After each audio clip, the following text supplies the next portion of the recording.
Hello বন্ধুরা, কেমন আছো সবাই? Good morning. আসলে আজ সকাল সকাল চলে এসেছি।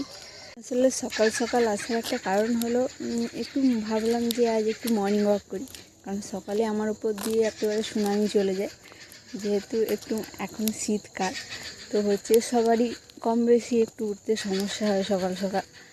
আমার উঠতে উঠতে বলতে গেলে 6:30 7টা, তারপরে আমার টিউশন থাকে, যার জন্য আমি টিউশন চলে যাই। তো এই নিয়ে বাড়িতে জোর অশান্তি। সকাল সকাল বাবা বকাবকি শুরু করে দেয় এত দেরিতে ওঠানি। তো আজ এই জন্য আমি ভাবলাম যে না, আর এই সব নেওয়া যাচ্ছে না। তো আজ সকালে একটু মর্নিং ওয়াক করেই আসি, এইভাবে বেরিয়ে পড়েছি। শুধু আমি নেই, আমার সঙ্গে আছে আমার পার্টনার। দেখো, এই যে ইনি, এনাকে হয়তো কোনো কোনো ভিডিওতে বা কিছু কিছু ভিডিওতে দেখেছো তোমরা। আচ্ছা, এখানে আর একটা কথা বলি, এখানে দেখো এর হাতে হচ্ছে লাঠি নিয়ে আছে। এর একটা কারণ হলো, সকালে আমরা যখন